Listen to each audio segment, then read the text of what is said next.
Hello dear aspirants, welcome करते हैं आपके डॉन न्यूज़पेपर के कंप्लीट एनालिसिस की आज 163 क्लास के अंदर। And today is 17 March 2026 and I hope all of you are doing great. And as you know very well कि हम यहाँ पर डेली बेसिस के ऊपर current affair, Pakistan affair, IR और ऐसे के रिलेटेड जितने भी इंपॉर्टेंट ओपिनियन आर्टिकल्स हैं, एडिटोरियल आर्टिकल्स हैं या हमारे न्यूज़ आर्टिकल्स हैं, उनके हम एक डिटेल्ड और एग्जाम ओरिएंटेड डिस्कशन भी करते हैं और उनका एनालिसिस भी करते हैं, जो हमारे सीएसएस और पीएमएस एग्जाम प्रिपरेशन के लिए बहुत ज़्यादा इंपॉर्टेंट होते हैं।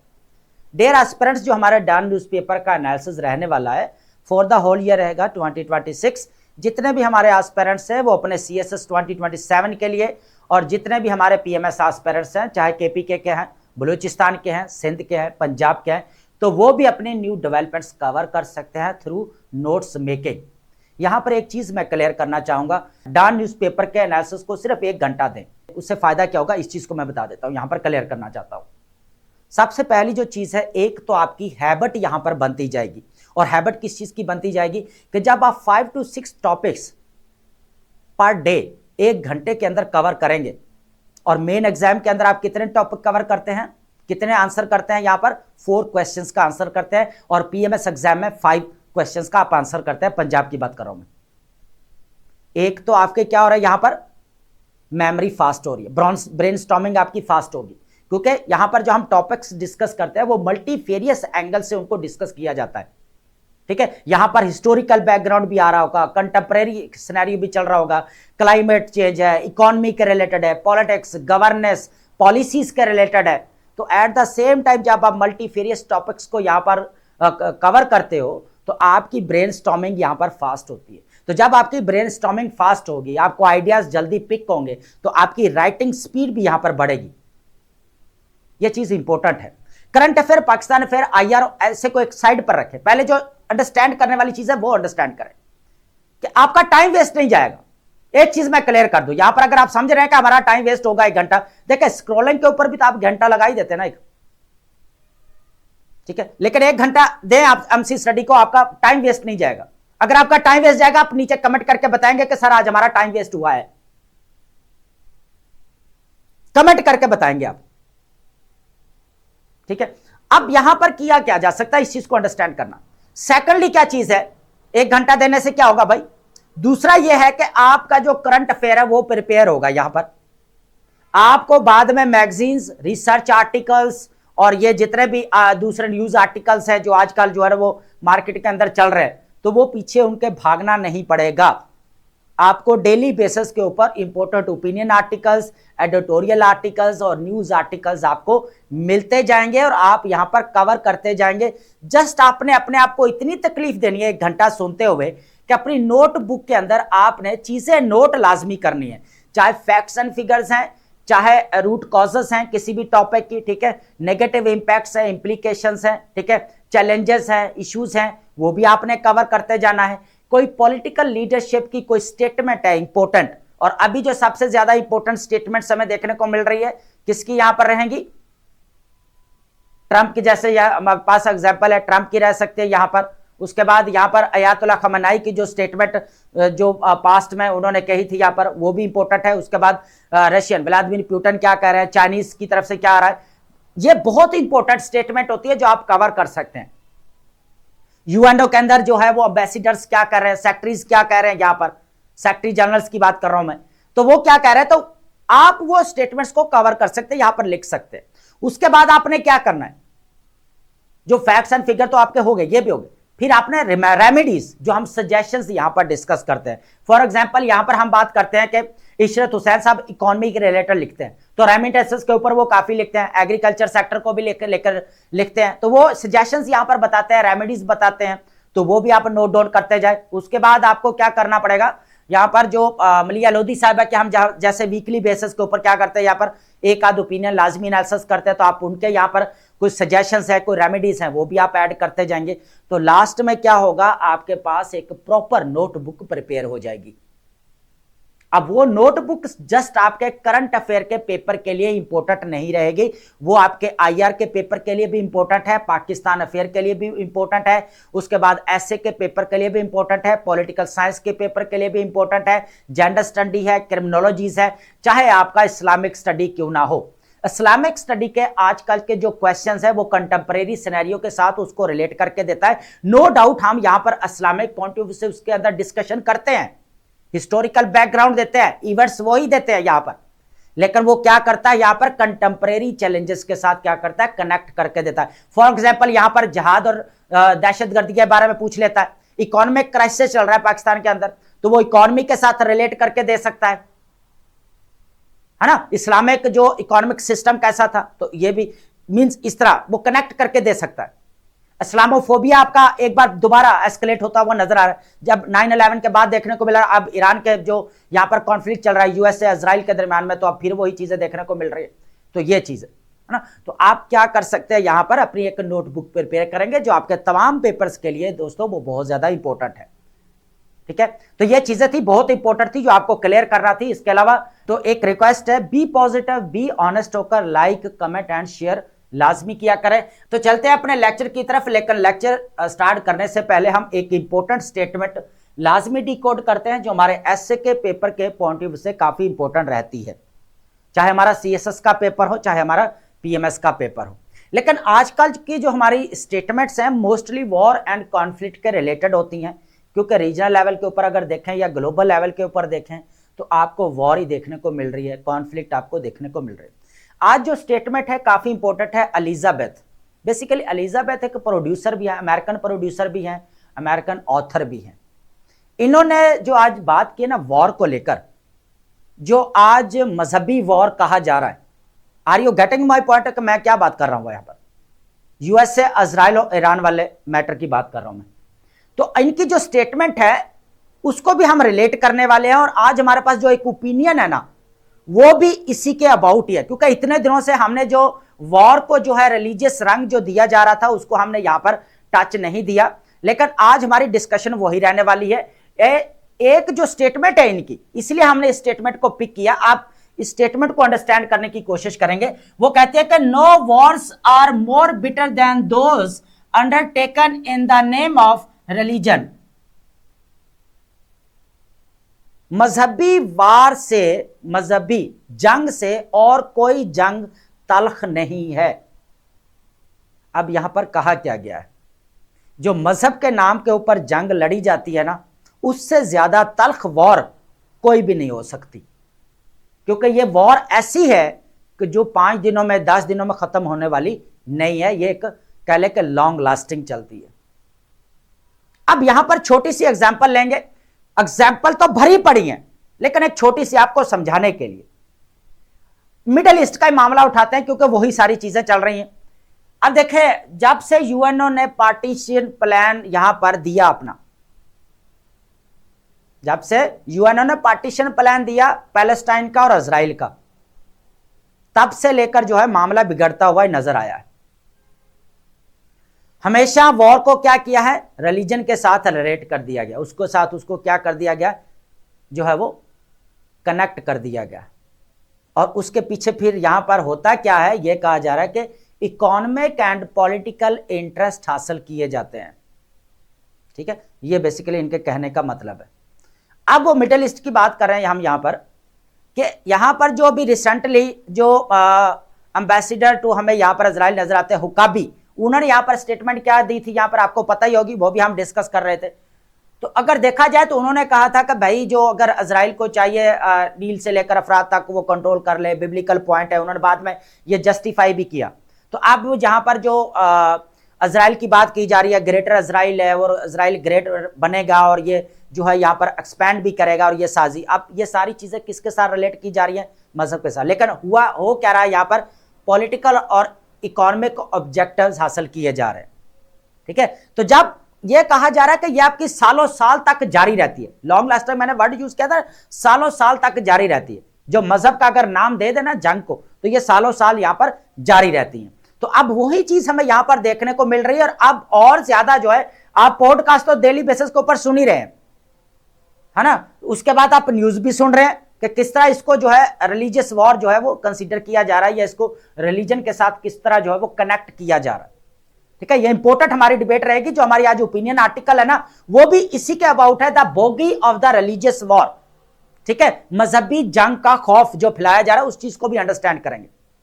हालांकि यहां पर एक इंपॉर्टेंट चीज मैं बताने वाला हूं, यूएसए वाले जो फॉरेन पॉलिसी है उसकी, वो ना तो अथॉरिटेरियन रूल को देखती है, ना सेकुलर स्टेट को देखती है, ना रिलीजियस स्टेट को देखती है, ना डेमोक्रेटिक स्टेट्स को देखती है। वो देखती है तो जस्ट अपने क्या देखती है, नेशनल इंटरेस्ट, जो रियलिस्ट बात करते हैं। अब यहां पर जो है ना चीजों को अंडरस्टैंड करने की कोशिश करेंगे।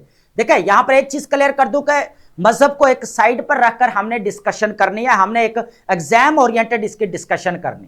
ठीक है, बाकी चीजें हैं, आप भी डेली बेस के ऊपर पॉडकास्ट वगैरह 100 चीजें आप भी सुन रहे हैं, स्कॉलर्स वगैरह आप सुन रहे हैं, सारी चीजें आप भी सुन रहे हैं। लेकिन हम जो यहां पर डिस्कशन करेंगे अपने एग्जाम ओरिएंटेड, थोड़ा हटकर करेंगे, डिफरेंट एंगल से जो है इसको अंडरस्टैंड करने की कोशिश करेंगे। तो चलते हैं अपने लेक्चर की तरफ विदाउट वेस्टिंग टाइम। तो आज जो बात की जा रही है कि क्योंकि मजहब देखें, मजहब जो है ना वो कह लें कि ह्यूमन बीइंग्स के जो है ना वो फीलिंग्स के साथ अटैचमेंट होती है, उसकी क्या होती है, फीलिंग्स के साथ। तो फिर क्या होता है, यहां पर यूनिटी क्रिएट करने के लिए क्या किया जाता है, स्टेट क्या करती है, अपने लोगों को फिर वो रिलीजियस का नाम देती है। तो रिलीजियस का नाम देंगी तो फिर लोग सारे यहां पर यूनाइट हो जाते हैं। लेकिन किया क्या जाता है, यहां पर नेशनल इंटरेस्ट सामने रख के उनको जो है वो गेन किया जाता है, यह भी कहा जाता है। ठीक है, अकॉर्डिंग टू कह लें कि एक्सपर्ट्स की बात कर रहा हूं। आज हमारे पास इंपोर्टेंट ओपिनियन आर्टिकल्स भी हैं, न्यूज आर्टिकल्स भी हैं, और सबसे पहले हमारे पास जो ओपिनियन आर्टिकल रहने वाले ये बहुत इंपॉर्टेंट है, the bogie of a religious war, मजहबी जंग का खौफ जो अभी फैलाया जा रहा है। एक तरफ तो ग्रेटर इजराइल की बात की जा रही है, दूसरी तरफ और कुछ बातें की जा रही हैं। अब ये सारी सुन रहे हैं, लेकिन जो हमारी डिस्कशन रहने वाली है वो एक डिफरेंट एंगल से हम यहाँ पर डिस्कस करने वाले। जो मैंने अभी डिस्कस किया था कि जो अकॉर्डिंग टू जो है यहाँ पर एक्सपर्ट्स वो क्या करें कि जो यूएसए की फॉरेन पॉलिसी आप देखेंगे, जो अभी मैंने अभी प्रीवियस बताया थोड़ी देर पहले कि उनका जो है ना नेशनल इंटरेस्ट सबसे ज्यादा प्रायोरिटी पर है। उनके लिए सेकुलर स्टेट होना, कोई रिलीजियस स्टेट होना, डेमोक्रेटिक स्टेट होना या अथॉरिटेरियन रूल होना मैटर नहीं करता। बस ये है कि उनके नेशनल इंटरेस्ट उनको गेन होने चाहिए, ये चीज है। अब यहां पर क्या हो रहा है, इस चीज को यहां पर अंडरस्टैंड करेंगे। जो आप डेली बेसिस के ऊपर यहां पर इसको सुन रहे हैं ना, सिविलाइजेशनल वॉर कहा जा रहा है, आइडियोलॉजिकल वॉर कहा जा रहा है, उसके बाद इसको जो है वो रिलेट कर दिया गया रिलीजन के साथ, ये भी देखेंगे। इनको एक साइड पर रखें। वॉर के नाम पर आप क्या करते हैं, जब उसको कनेक्ट करके आप क्या करते हैं, जंग के साथ उसको रिलेट करके क्या करते हैं, यहां पर इकोनॉमिक एंड पॉलिटिकल इंटरेस्ट को हासिल किया जाता है। ये चीज बेसिकली कही जा रही है। The war on Iran, false binaries and real stand off, ये दोनों इंपॉर्टेंट पॉइंट है। उसके बाद सेकंड क्या है, फ्यूचर ऑफ द, यहां पर देखने वाले the rise of the violent non state actors. ये आपका आईआर के पेपर के लिए इंपॉर्टेंट है, टेररिज्म के लिए इंपॉर्टेंट है, एक्सट्रीमिज्म के लिए भी आपका टॉपिक इंपॉर्टेंट है। ठीक है, तो इसको आप यहां पर देख सकते हैं। तो ऊपर वाला टॉपिक तो ऑलरेडी हम यहां पर देखेंगे, यूएसए की फॉरेन पॉलिसी को भी देखेंगे, उसके ऑब्जेक्टिव्स क्या हैं, इजराइल के ऑब्जेक्टिव्स क्या हैं ये भी देखेंगे, और ईरान कैसे रिटेलिएट कर रहा है, ईरान के ऑब्जेक्टिव्स क्या है इसको भी देखेंगे। तो ये तीन चीजें यहां पर देखने वाले। सेकंड जो है यहां पर आईआर के टॉपिक के लिए इंपॉर्टेंट है, और सेकंड क्या हमारे पास यहां पर टेररिज्म के लिए और एक्सट्रीमिज्म के लिए इंपॉर्टेंट चीज है। उसके बाद अगर देखा जाए तो बाकी आप इसको गवर्नेंस के साथ रिलेट कर सकते हैं, एक रूट कॉज कह सकते हैं, नेगेटिव इसका जो रिजल्ट कह सकते हैं, नेगेटिव इंपैक्ट कह सकते हैं, या कॉज कह सकते हैं कि क्राइसिस ऑफ गुड गवर्नेंस की कॉज क्या है, यहाँ पर नॉन स्टेट एक्टर्स के इंटरफेरेंस जो नजर आ रही है। तो और भी बहुत सारी चीजों के साथ है, आप सब हेडिंग पॉइंट इसको ऐड कर सकते हैं। ठीक है, उसके बाद थर्ड क्या है, risk to stability, economic fallout Pakistan and crosshair. आप क्रॉस रोड तो सुनते हैं, लेकिन आपको क्रॉस हेयर्स भी आप वर्ड ऐड करेंगे। अब देखिए यहां पर जो इसके अंदर जो है ना बेसिकली नेगेटिव इंपैक्ट्स बेसिकली बोले गए हैं जो काफी हैं। आज आपके समझ लेंगे एक मेन हेडर आपका कवर हो जाएगा इसके अंदर कि बेसिकली इसके नेगेटिव इंपैक्ट क्या पड़ रहे हैं, इस चीज को यहां पर अंडरस्टैंड करेंगे। पाकिस्तान जो इकोनॉमिक फॉलोआउट देखने को मिल रहा है। जो फोर्थ नंबर पर है, Trump bid to rope with rope NATO into Iran war doesn't find takers allies shun intervention and state of Hormuz।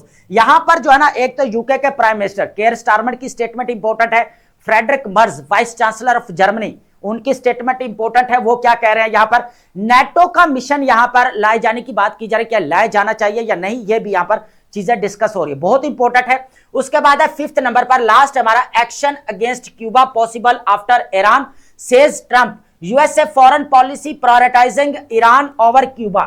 यह इंपॉर्टेंट है। आपको पता है कि जब यहां पर वेनेजुला के ऊपर कंट्रोल किया गया था तो उस वक्त भी कहा गया था कि यहां पर क्यूबा एक फेलियर स्टेट है, अकॉर्डिंग टू ट्रंप। ट्रंप ने यहां पर स्टेटमेंट दी थी, तो उन्होंने कहा था कि क्यूबा जो है फेलियर स्टेट है, यहां पर इंटरनली देखा जाए तो खोखली हो चुकी है बिल्कुल भी।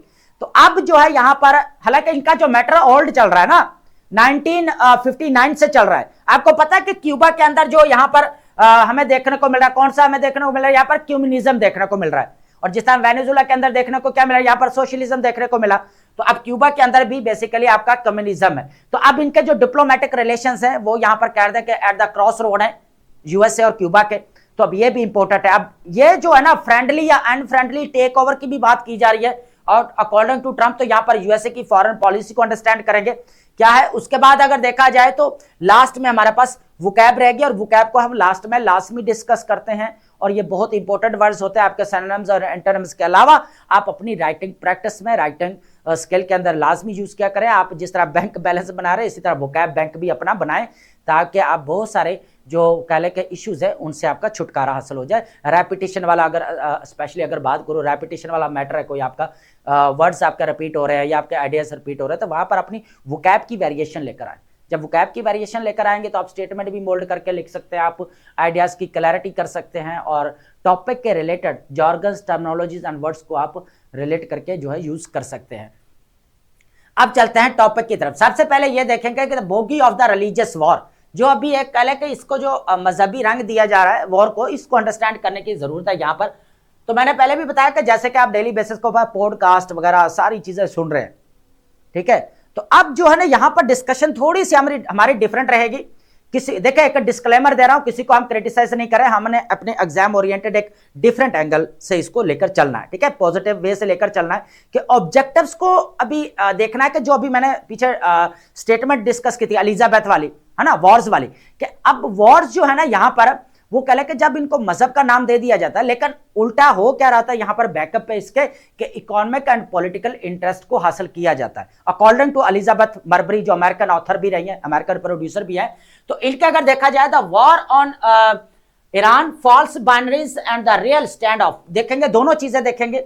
अब दोनों यहां पर अगर देखा जाए तो फॉल्स बाइनरीज क्या है, इस चीज को देखते हैं। सबसे पहले अगर देखा जाए तो वो बोल रहा है शिया सुन्नी वाला जो है यहाँ पर कॉन्सेप्ट देखने को मिल रहा है, भाई ये मैटर है सबसे बड़ा। दूसरा ये कहा जा रहा है कि अरब और पर्शियन वाला है। थर्ड पे क्या है, ज्यूज एंड मुस्लिम है। फोर्थ पे क्रिश्चियन एंड मुस्लिम। ये चार चीजें हमें देखने को मिल रही। अब हमने यहां पर क्या करना है कि इन चारों चीजों को अलग रखकर हमने डिस्कशन करनी है। क्या करनी है, अलग रखकर डिस्कशन करनी है, ठीक है, क्योंकि हमें इतना रिलीजियस नॉलेज नहीं है, हम इस चीज की यहां पर बात नहीं कर रहे हैं। हम इस चीज को एक साइड पर रखकर जो है वो वैसे जनरल डिस्कशन करेंगे कि basically economic and political objectives क्या हैं, इस चीज को हमारा फोकस रहेगा, ठीक है दोस्तों। सबसे पहले वो कहता है कि these labels are obscure in the real stand off rooted in 20th century colonialism and post 1990 unipolar imperialism. अब ये अभी से देखने को नहीं मिल रहा, अगर देखा जाए तो ये 20th सेंचुरी से जो है ये इसकी अटैचमेंट देखने को मिल रही है। यहां पर बेसिकल जो एग्जांपल दी जा रही है वो इसकी दी जा रही है the Palestinian root of war. अब देखें, वॉर जो है आपकी यहां पर जब यूएनओ ने यहां पर पार्टीशन प्लान इंट्रोड्यूस कराया इजराइल और पैलेस्टीनियन को लेकर, तब से लेकर जो है इनके दरमियान में वॉर देखने को मिली रही, ठीक है। 1948 के अंदर भी यहां पर कहा गया, 1967 के अंदर भी कहा गया, यहां पर कितना यहां पर जो है लॉ को वायलेट किया गया। उसके बाद भी जो है यहां पर इनके दरमियान में वॉर देखने को मिली है मिडिल ईस्ट के अंदर। एक चीज तो ये है। उसके बाद अभी जो है रिसेंटली जो है कुद्स डे मनाया गया है ईरान की तरफ से। तो अगर देखा जाए तो यहां पर दुआएं मांगी गई। हालांकि अगर देखा जाए तो पैलेस्टीनियन कौन है, सारे यहां पर सुन्नी है, ज्यादातर सुन्नी है। तो अगर देखा जाए तो ईरान क्या है यहाँ पर, शिया कम्युनिटी। तो यहाँ पर सेक्टेरियनिज्म से हटकर बात की जा रही है कि अगर ये चीज होती तो फिर देखने को मिल रहा है ना इन दोनों के दरमियान में यही बात की जा रही है कि यहाँ पर शिया सुन्नी वाला जो है ना भाई, यहाँ पर जो है ना वो मैटर है, ठीक है, ये सेक्टेरियनिज्म देखने को। लेकिन यहाँ पर देखने को नहीं मिल रही इस वॉर के अंदर कि भाई पैलेस्टीनियंस जो है यहाँ पर सुन्नी है, तो उनके लिए भी जो है इक्वली दुआएं मांगी गई। हालांकि ईरान पैलेस्टीनियंस की खातर लड़ भी रहा है, फाइट भी कर रहा है यहाँ पर, ठीक है, लेकिन ये चीज तो फिर नहीं यहां पर देखने को नहीं मिल रही। ठीक है, तो ये चीज इसलिए बोल रहा हूं कि एक बार जो है ना आप ये जो सेक्टेरियनिज्म है या जितने भी हमें यहाँ पर रिलीजन देख रहे हैं, इनको एक साइड पर रखकर हम बात करेंगे कि बेसिकली चल क्या रहा है, इस चीज को अंडरस्टैंड करने की कोशिश करेंगे। रियल ड्राइवर्स असल में क्या है, इसको अंडरस्टैंड करने की कोशिश करते हैं। ठीक है, अब एक तरफ तो जो है इनका मैटर ओल्ड हमें देखने को मिल ही रहा है। ठीक है, अब ओल्ड देखने को मिल रहा है जब इनको क्या किया जा रहा है, यहां पर कह ले के रिलीजन के साथ इसको कनेक्ट कर दिया जाता है, और इसका फायदा कौन उठाते हैं, जो रिलीजन के साथ कनेक्ट करके इसको यूज करे। जैसे कि आपका इजराइल यहां पर ग्रेटर इजराइल की बात करता है आपके, भाई ग्रेटर इजराइल है, भाई ये तो एक्सपैंड करेगा। ये हुकाबी की स्टेटमेंट क्या है यहां पर, भाई वो कह रहा है कि भाई जो दरिया नील से लेकर अफरात तक जो है ये कंट्रोल करेगा, ये चीज भी है। तो अब देखे इसको जो है नाम दिया जा रहा है, लेकिन पीछे क्या है, यहां पर ऑब्जेक्टिव्स की बात करेंगे क्या है। देखिए, Israel dreams of the greater Israel from दरिया नील टू अफरात and is driven by the Arab. अब देखिए यहां पर Arab lands and water security. ठीक है, ये क्या करना चाह रहा है, बेसिकली यहां पर पूरा वाटर सिक्योरिटी के लिए चाह रहा है कि ये जो दरिया है इसके ऊपर कंट्रोल कर लेगा, पूरा कब्जा हासिल करेगा। अब यही एग्जाम्पल आप अंडरस्टैंड करने की कोशिश करें यहां पर, जिस तरह इंडिया और पाकिस्तान का मैटर चल रहा है ना, अब ये भी वॉर पानी को लेकर है। अब यहां पर जो है काबुल रिवर के देख ले और पाकिस्तान के दरमियान में देख ले, काबुल रिवर के ऊपर भी हाइड्रोपोलिटिक्स है।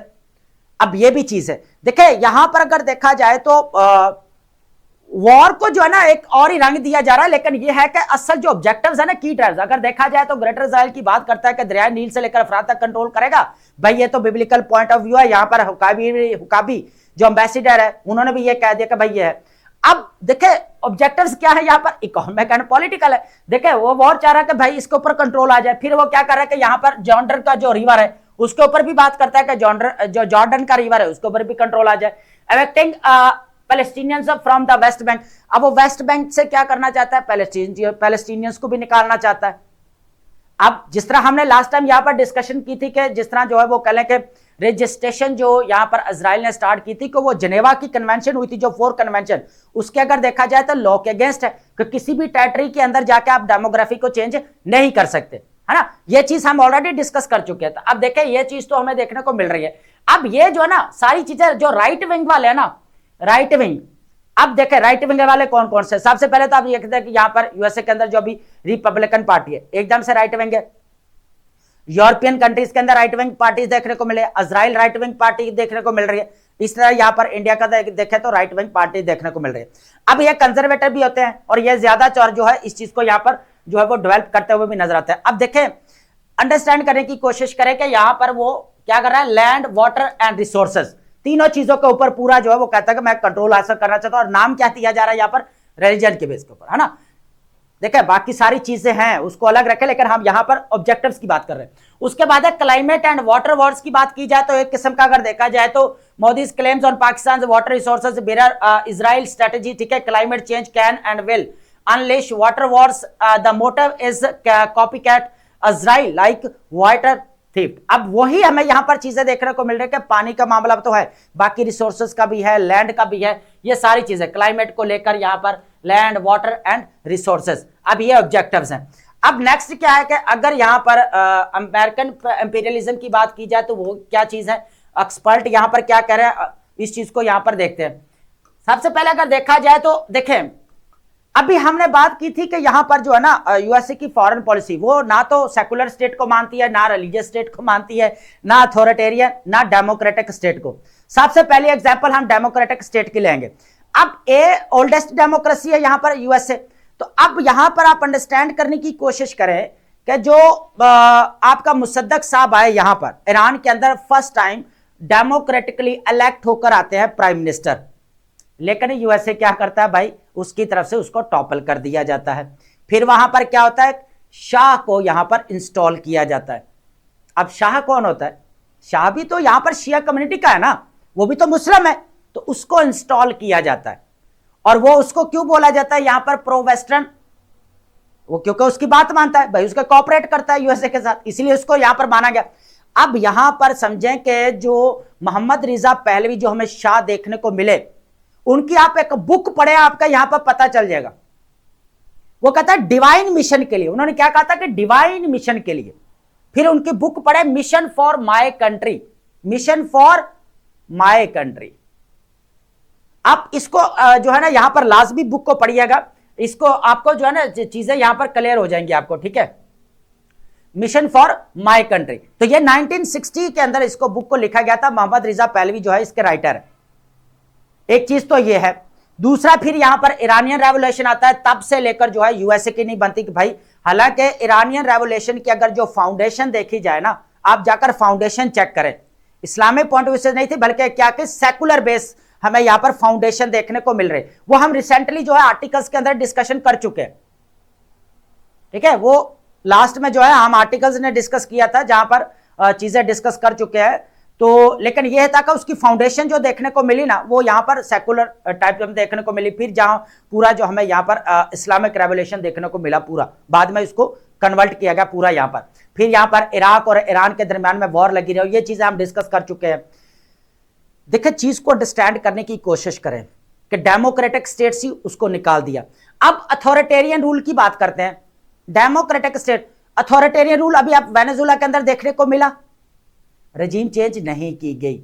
यूएसए के क्या इंटरेस्ट है कि भाई जो हमारे नेशनल इंटरेस्ट है। अब डेमोक्रेटिक स्टेट को आप ट्रॉपल करके जब आप शाह को यहां पर इंस्टॉल किए, तो यूएसए के इंटरेस्ट पूरे हो रहे थे भाई, क्योंकि यहां पर मोहम्मद रिजा को यह कहा जाता है कि वो प्रो वेस्टर्न है। तो यहां पर क्या रहा, ऑब्जेक्टिव पूरे हो रहे। फिर क्या हो रहा है, यहां पर वेनेजुला वाला केस अभी डिस्कस करते हैं कि वेनेजुला के अंदर अब उसको या तो चाहिए कि डेमोक्रेटिक, अगर उसको इतना ही प्रॉब्लम है तो वो डेमोक्रेटिक जो है वो मॉडल इंट्रोड्यूस करवाए। लेकिन उसने क्या कहा कि भाई हमारा पूरा कंट्रोल होना चाहिए डायरेक्टली इनडायरेक्टली। और डेल्सी जो रोड्रिगोज है वो भी एग्री हो गई है कि हम भी जो है वो कॉपरेट करने के लिए यूएसए के साथ तैयार है। तो उन्होंने कॉपरेट कर लिया। तो अभी भी क्या कर रहा है, वेनेजुला के अंदर जो सोशलिज्म देखने को मिल रहा है। अब क्यूबा के अंदर क्या चल रहा है, अभी हम आर्टिकल डिस्कस करने वाले हैं उसका। क्यूबा के अंदर कम्युनिज्म सिस्टम चल रहा है। तो अब यह चीज है, अब यूएसए चाह रहा है कि भाई हमारा जो है ना यहां पर नेशनल इंटरेस्ट हो। बेसिकली वो अपनी ये प्रायोरिटी पे रखता है चीज को, नेशनल इंटरेस्ट। अब रिलीजन को रिलीजन तो देखे, रिलीजन होता तो या तो फिर वो मोहम्मद रिजा पहलवी को इंस्टॉल करता ही ना, अगर रिलीजन वाली बात होती तो। बात को समझें जरा ना, अंडरस्टैंड करने की कोशिश करें। अभी क्या हो रहा है यहां पर, अभी भी वही शाह का जो बेटा है उसी की बात की जा रही है यहां पर कि वो आए, और यहां पर जो प्रोटेस्ट वगैरह ईरान के अंदर देखने को मिला, पूरा रजीम चेंज देखने को मिला। हालांकि रजीम चेंज हुई नहीं, फिर वही चीजें देखने को मिली, प्लान ए देखने को मिला, बी, सारी चीजें ऑलरेडी हम डिस्कस कर चुके हैं डेली बेसिस के ऊपर। जो डेली बेसिस के ऊपर देख रहे हैं, सुन रहे हैं लेक्चर, वो अपनी चीजें कवर कर रहे हैं डेली बेसिस के ऊपर। जो छोटी छोटी यहाँ पर डेवलपमेंट्स हो रही है, ठीक है, हम उनको डेली बेसिस के ऊपर ऐड कर रहे हैं। अब यहां पर समझे कि यूएसए के एक तो भाई वो तो क्लियर है, यूएसए भाई ये क्लियर है इस चीज में कि मेरा नेशनल इंटरेस्ट है, नेशनल इंटरेस्ट मेरे प्रायोरिटी पर है। तो वो यूएसए की तरफ से ये कहा जाता है कि बेसिकली जो है ना जितना भी हो तो वो कह ले कि अंडर कंट्रोल होना चाहिए, हमारे मातहत काम करना चाहिए। अब ये बात है। तो अब वो क्या है कि यहाँ पर जब से हमें ये अयातुल्लाह खamenei और ये हमें सारा पूरा जो है एक देखने को मिल रहा है ईरानियन रेवोल्यूशन से बाद में जितना भी इरा देखने को मिल रहा है, तो यूएसए के साथ इनकी कभी भी नहीं बनी, ठीक है। ये तो क्योंकि ये जो है वो कह ले कि उनकी बातें मानने के ऊपर तैयार नहीं, इसी तरह जिसपा साइन किया गया, यूरानियम इनरिचमेंट के ऊपर रिस्ट्रिक्शंस लगाई गई, 2025 के अंदर वॉर देखने को मिली। तो सारा जो देखने को मिल रहा है ना, ये ऑब्जेक्टिव्स हम बात कर रहे थे, इकोनॉमिक एंड पॉलिटिकल ऑब्जेक्टिव्स हासिल किए जाते हैं, सारा जो नाम दिया। अब यहाँ पर जो इजराइल जो नाम देकर अभी हमने जो बात की, यहाँ पर ग्रेटर इजराइल के भी नाम देकर क्या करना चाहता है, basically land, water and resources के ऊपर क्या करना चाहता है, कंट्रोल करना चाहता है। और एक मजहब का जो है ना, एक नाम का एक फियर जो है वो कहा जा रहा है कि इसके अंदर और ज्यादा फैलाया जा रहा है ताकि इसके ऊपर अपने ऑब्जेक्टिव्स को हासिल किया जा सके। देखिए, अब अगर देखा जाए ना, ये सारा अगर देखा जाए मजहबी वॉर वाला, तो इस तरह वर्ल्ड वॉर 1 भी हुई, वर्ल्ड वॉर 2 भी हुई, तो दुनिया को खत्म होना चाहिए। फिर ईरानियन रेवोल्यूशन भी देखने को मिला इतना बड़ा यहाँ पर, ठीक है। तो इधर से उसके बाद इराक और ईरान के दरमियान भी वॉर देखने को मिली, इनकी आपस में वॉर देखने को मिली हमें यहाँ पर। तो ये मैटर चलता ही आ रहा है अभी तक, ठीक है। लेकिन इसके ऊपर क्या हो रहा है कि यहां पर इकोनॉमिक एंड पॉलिटिकल ऑब्जेक्टिव्स की बात की जा रही है जो यहां पर गेन किए जा रहे हैं। देखिए, बाकी सारी चीजें आप साइड पर रखे हैं, ऑलरेडी आप बहुत सुन चुके हैं, हमने यहां पर इस पॉइंट ऑफ व्यू से इसको डिस्कस करना था। अब यहां पर एक इंपॉर्टेंट स्टेटमेंट है, ईरान के क्या ऑब्जेक्टिव है, इस चीज को ऐड करेंगे। देखें, सबसे पहले अगर देखा जाए ना, this war is in which Iran objectives are nothing, ठीक है। अगर देखा जाए तो ईरान के पहले भी यहां पर कोई ऑब्जेक्टिव नहीं थे, ना इसने कोई जो है वो स्ट्राइक करने की कोई वो कह ले के सोचा, ना उसके पहले का अयातुल्लाह खamenei ये भी कहा जाता है कि ये मिसाइल सिस्टम के अगेंस्ट है। तो अब यहां पर ये हमने लास्ट टाइम एक आर्टिकल डिस्कस किया था कि अब जो न्यू आएंगे क्या वो इस चीज के ऊपर कॉम्प्रोमाइज करेंगे? ये आप यहाँ पर जो है वो कल का इंटरनेशनल जो सॉरी अमेरिकन जो यहाँ पर एक्सपर्ट है वो भी यही चीज कह रहे हैं कि एक को जो टॉपल कर दिया वो तो अगेंस्ट था, तो अब जो न्यू आएगा तो वो कैसा होगा, वो ये गलती जो यहाँ पर की गई कि ना बना रहे, क्या वो ये गलती रिपीट करेंगे? तो ये भी चीज है। तो ये दिखने को मिल रही है कि कोई ऑब्जेक्टिव नहीं थे अगर देखा जाए तो ये कहा जा रहा है। हालांकि देखा जाए तो कोई रिलीजियस भी नहीं यहाँ पर कनेक्टिविटी देखने को मिल रही है, वो ये कि कहा जा रहा है यहाँ पर ठीक है बाकी सारी चीजें हैं। अगर आप सुन रहे हैं तो हम रिसर्च कर रहे हैं, बैठ कर पढ़ रहे हैं ना। लेकिन एक चीज है यहां पर कि ईरान जो है ना, यहां पर जो पैलेस्टीनियन वाला इशू है वो देखे वहां पर सारे सुन्नी है। अगर सेक्टेरियनिज्म वाला सीन होता, सारी चीजें होते तो कभी भी ईरान सपोर्ट यहां पर नहीं करता। हालांकि दूसरे भी यहां पर इस्लामिक स्टेट्स है ना, पैलेस्टीनियंस के लिए कितना लड़े, आकर नहीं लड़ते ना। मिडिल ईस्ट के अंदर अगर ईरान देखा जाए तो यहां पर फाइट कर रहा है, यहां पर पूरा अगर देखा जाए सेकुलर होकर भाई यहां पर कोई भी है, लेकिन यह मुस्लिम कम्युनिटी तो पूरा प्रोटेक्ट करने की कोशिश कर रहा है यहां पर। अब वो लीबिया भी यहां पर शामिल हो गया, वो भी उसके साथ फाइट कर रहा है यहां पर। तो ये पूरा हमें सिनेरियो देखने को मिल रहा है। अब यहां पर समझे कि Christian Zionism and sectarianism manipulation जो यहां पर देखने को मिल रही है, कि इस चीज को यहां पर और ज्यादा हवा दी जा रही है। ये भी अब जो हमें यहां पर ग्राहम लिंडसे जो देखने को मिल रहे हैं, उन्होंने क्या क्या है, सिविलाइजेशनल वॉर, आइडियोलॉजिकल वॉर, और ये भी कहा गया यहां पर जो है वो इसको रिलेट किया गया, और ये सारी चीजें हमें यहां पर देखने को मिलती हैं। उसके बाद है स्पूरियस कैटेगरी की बात की जाए तो अब Christian Zionist who back Trump's war hold a contradictory dream to eventually convert their Jewish friends to Christianity and when the promised जो है वो कह ले के टाइम कम्स। तो ये भी एक चीज हमें यहां पर देखने को मिल रही है। उसके बाद है ईरान रेवोल्यूशनरी नेटवर्क्स क्या कहता है यहां पर, अयातुल्लाह खमेनी की जो यहां पर इंपोर्टेड कुछ हमें चीजें देखने को मिल रही है, ये इंपोर्टेंट है।